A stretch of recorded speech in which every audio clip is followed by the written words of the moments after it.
नमस्कार, मैं अंकित आपके अपने चैनल में आप सबका बहुत बहुत स्वागत करता हूं। इतने दिनों से अपने एक असमंजस में थे कि यूक्रेन और रशिया का वार होगा या नहीं होगा, और इतनी ज़्यादा वॉलेटिलिटी थी। तो आज मैं चार्ट्स के थ्रू आपको इसलिए नहीं समझा रहा हूं क्योंकि जब मार्केट पे कोई न्यूज़ का इम्पैक्ट आता है तो कोई फंडामेंटल और कोई टेक्निकल ज़्यादा काम नहीं करता है, क्योंकि सेंटिमेंटल इफेक्ट जो होता है वो सबसे ज़्यादा काम करता है। और अभी मार्केट में क्या हो रहा है, कोई फंडामेंटल और कोई टेक्निकल काम नहीं कर रहा है। सारे लेवल्स आपने देखे, एक दिन ऐसा न्यूज़ आया वार का और सारे टेक्निकल लेवल्स धराशायी हो गए।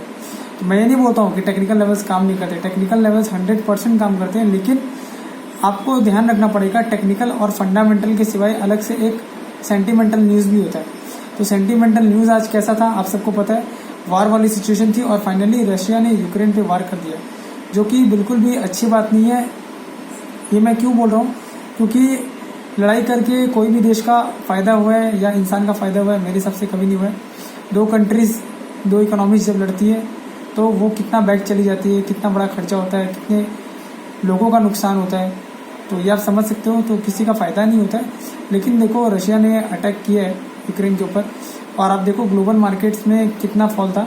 और एक बात मैं बोलना चाहूँगा कि आज मैं देख रहा था कि 2-2:30 बजे के बाद डाउ फ्यूचर्स और थोड़ा ग्लोबल मार्केट्स में हल्की फुल्की रिकवरी आई थी, लेकिन अपना निफ्टी जो इम्पोर्टेंट सपोर्ट लेवल था, पहले तो जो 16,800 का सपोर्ट लेवल था जहाँ से निफ्टी बार बार सपोर्ट ले रहा था, तो आज तो वो गैप डाउन के साथ ही उसने उस लेवल को तोड़ दिया। अब इतना बड़ा जो सपोर्ट वाला लेवल था जहाँ 4 या 5 बार विजिट किया था निफ्टी ने, उसने गैप डाउन के साथ ही तोड़ दिया वो लेवल।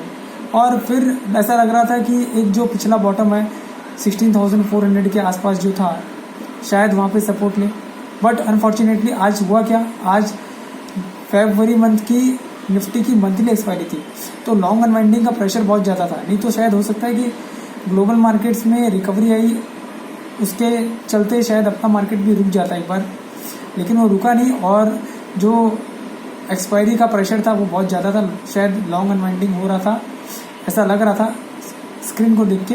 और फाइनली वो निफ्टी ने जो पास्ट लो है 16,400 वाला, वो भी ब्रेक कर दिया और क्लोजिंग आई एकदम डे लो के आसपास 16,248 की। अब आगे क्या, तो मैं आपको एक ही बात बोलना चाहूँगा कि अब घबराने वाली कोई बात नहीं है। वॉर आया है, पहली बार वॉर नहीं हो रहा, बहुत बार पहले भी वॉर हुए। आपके पास डेटा तो आ ही गया होगा कि वॉर होता है, एक बार टेम्परेरी फॉल आता है।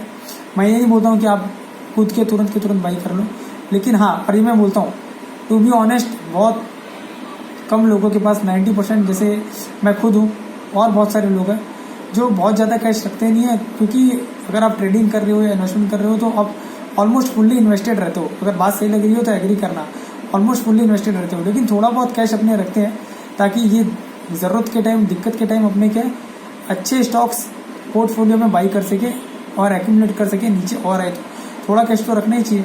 थोड़ा कैश अपने रखते हैं, उसमें अच्छी कंपनीज जो आपको अट्रैक्टिव लेवल पे मिलती है 100% वो बाई करना चाहिए। ये सब सिचुएशन होता है बाई करने का, ना कि पैनिक में आके अपने स्टॉक बेच देने का। अगर कोई अच्छा स्टॉक है और वो पर्टिकुलर लेवल के नीचे भी आ गया है तो मैं तो बोलता हूँ कि शांति से बैठे रहिए, कोई जल्दबाजी करने की ज़रूरत नहीं है। वार आएगा, वार होगा कि इतना ज़्यादा ये न्यूज़ चल रहा था कि डेली वॉलेटिलिटी झेलनी पड़ी थी। फाइनली जो सोच रहे थे वो सिचुएशन आ गई। मतलब ऐसा तो नहीं सोचा था कि वॉर हो ही जाएगा, लेकिन जो न्यूज़ का इम्पैक्ट चल रहा था मार्केट के ऊपर, फाइनली आज वो न्यूज़ आ गई और मार्केट कितना भयंकर गिरा आज। ये इतनी बड़ी फॉल कोई आसान बात नहीं है। और देखो निफ्टी जो गिरा वो तो गिरा, ठीक है, 800 पॉइंट्स बहुत ज़्यादा होता है, लेकिन स्टॉक्स आप देखो, पोर्टफोलियो देखो, 6%, 7% पोर्टफोलियो डाउन। ये मैं अपना बता रहा हूँ, 5%, 6% पोर्टफोलियो नॉर्मल शायद मेरे हिसाब से सबका ही होगा। अच्छे स्टॉक्स भी है, आज 6%, 7% डाउन थे अच्छे स्टॉक्स। और अच्छे स्टॉक्स की परिभाषा आप ब्लू चिप भी देख लो, कोई TCS हो, HDFC बैंक हो, ICICI बैंक हो, जितनी बड़ी कंपनी है। ऑब्वियसली निफ्टी का वेटेज इन बड़ी कंपनियों में ही ज़्यादा है, तो उसमें फॉल आएगा तभी मार्केट फॉल होगा। ठीक है, ये तो जो हो गया उसकी बात है। अब आपको फाइनली करना क्या है, निफ्टी का लेवल मैं बताता हूँ आपको वीडियो में। तो निफ्टी अगर जैसे आज की क्लोजिंग है 16,248, टेक्निकली अगर आप देखोगे तो चार्ट में चार्ट में एज सच कोई सपोर्ट 16,100 है एक लास्ट सपोर्ट, उसके पहले कोई सपोर्ट है नहीं। और पुट कॉल रेशियो थोड़ा ओवरसोल्ड है, बट और अभी थोड़ी जगह है। और देखो वॉर वाला इफेक्ट है, वॉर वाला न्यूज़ है, तो हो सकता है कि आज मैं बोलूँ ये सपोर्ट और वो सपोर्ट भी टूट जाए तक। तो मैंने आपको पहले ही बोला कोई टेक्निकल फंडामेंटल काम नहीं आता है जब वॉर की न्यूज़ आती है, क्योंकि रातों रात कोई कंपनी की प्रॉफिट कम नहीं होती है, बट उसका भाव क्यों कम हो जाता है? सेंटीमेंटल इफेक्ट रहता है, सेंटीमेंटल इफेक्ट रहता है ना, सेंटीमेंट ही खराब हो जाता है बाजार का। तो इफेक्ट वैसा खराब इसीलिए आता है ड्यू टू न्यूज़। तो अब वैसे टेक्निकली देखो तो एक बड़ा सपोर्ट जो है ना वो है 15,900 15,800 के आसपास, जो कि यहाँ से 400 पॉइंट्स दूर है। तो आप बोलोगे कि इतना नीचे सपोर्ट बता रहे हो, बट जो लेवल निकल के आ रहा है वही बताऊंगा ना।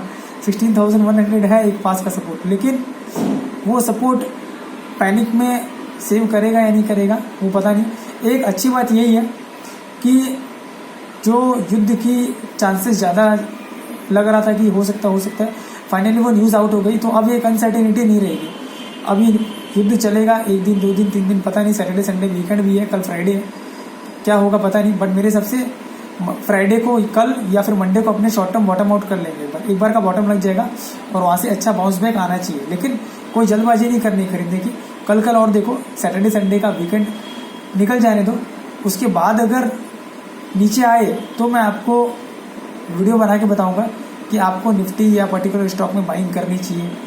क्योंकि देखो निफ्टी ऑलरेडी 18,600 से 16,200, मतलब कितना 2,400 पॉइंट्स, मोर देन 12%, 11-12% के आसपास का करेक्शन आ गया। 11% 12% के आसपास का करेक्शन ऑलमोस्ट हो गया।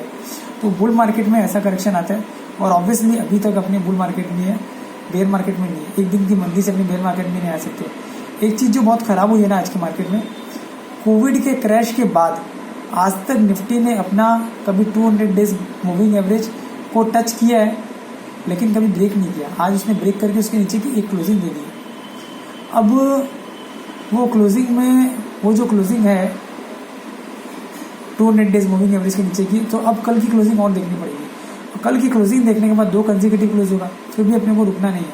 फिर अपने को क्या देखना है कि सैटरडे और संडे को कुछ इस तरह का ख़राब न्यूज़ आया है या कुछ ऐसा कुछ हुआ है तब तो ठीक है, नहीं तो बहुत चांस है शायद कल या फिर मंडे, कल सेकंड हाफ में या फिर मंडे एक पैनिक बॉटम लग जाएगा। मैं ये नहीं बोल रहा हूँ कि बॉटम लग गया ख़त्म हो गया, उसके बाद मार्केट कभी नीचे आ ही नहीं सकता है, लेकिन एक बार टेम्परेरी बाउंस बैक के चांसेस बहुत ज़्यादा है। कल या परसों जो भी बॉटम मारेगा वहाँ से फिर अच्छा खासा बाउंस बैक करेगा निफ्टी। जल्दबाजी करके मत बाई करो, न्यूज़ को आउट होने दो। क्या न्यूज़ आ रही है? वॉलेटिलिटी विक्स 30-32 के आसपास आ गया, इतना भयंकर प्रीमियम होगा, कॉल पुट बाई करोगे तो हालत ख़राब हो जाएगी, क्योंकि प्रीमियम डीके होता है। अगर विक्स स्थिर हो जाएगा, स्टेबल हो जाएगा, तो आप अगर कॉल बाई कर रहे हो और मार्केट ऊपर भी जा रहा है तो कॉल आपका वो स्पीड से नहीं जाएगा, क्योंकि विक्स अगर नीचे हो गया, वॉलेटिलिटी कम हो गई, तो फिर आप बोलोगे कि मेरा कॉल नहीं बढ़ रहा है। तो ऐसी गलती मत करना, शांति से बैठो। अभी न कोई बाइंग करने का टाइम है न, और मैं तो बोलता हूँ सेल करने का टाइम तो बिल्कुल नहीं है। पैनिक में आके अपने स्टॉक सेल मत करो, पैनिक में आके अपने स्टॉक सेल मत करो। ये अपॉर्चुनिटी है अच्छे स्टॉक्स में बाइंग करने की। टाइम आने दो, मैं आपको वीडियो बना के बताऊंगा कि पर्टिकुलर कौन सा स्टॉक है। अब फॉर एग्जांपल मैं बता रहा हूँ आपको, आप समझो TCS है, उसका 4500 पे बाईबैक है, आज 3400 के आसपास चल रहा है। तो ब्लाइंड बाई नहीं है, 32-3300 आ जाए, 3400, इवन इनफैक्ट अभी भी आप बोलो 3400 पे अच्छा भाई है ना। TCS for long term, trading की बात मैं नहीं कर रहा हूँ, मैं इन्वेस्टमेंट के लिए बोल रहा हूँ, मैं फ्यूचर एंड ऑप्शंस की बात कर रहा हूँ, मैं बात कर रहा हूँ इन्वेस्टमेंट की। TCS 3400 पे बहुत अट्रैक्टिव है, क्योंकि उसका बाईबैक ही है 4500 पे। तो हो सकता है कि आप लो और 3400 का 3200 भी आ जाए, तो वो पैनिक आपको देखना पड़ेगा। लेकिन इस तरह के क्वालिटी स्टॉक्स बहुत सारे हैं, आप मेरे को कमेंट बॉक्स में कमेंट करके बताना, और इस वीडियो को मैक्सिमम लोगों तक पहुंचाओ। इस वीडियो को 1000 व्यूज़ मिल जाए, 200 लाइक्स मिल जाए, तो मैं आपको 2 या 3 अच्छे स्टॉक सजेस्ट करूँगा जो मीडियम टू शॉर्ट टर्म में बहुत अच्छा रिटर्न दे सकते हैं। इस वीडियो को मैक्सिमम लोगों तक पहुँचाइएगा और लाइक्स के बटन दे दीजिएगा और वीडियो को शेयर करिएगा। और एक रिक्वेस्ट आप सबसे कि अगर आपने अभी तक चैनल को सब्सक्राइब नहीं किया तो काइंडली चैनल को सब्सक्राइब करके बेल नोटिफिकेशन के ऊपर क्लिक कर दीजिएगा। इस तरह के एजुकेशनल वीडियोस में जब भी पोस्ट करूँ तो आपको उसका नोटिफिकेशन तुरंत मिल जाए और कोई भी वीडियो आपसे स्किप नहीं हो। थैंक यू सो मच, आपका कल का दिन बहुत अच्छा हो।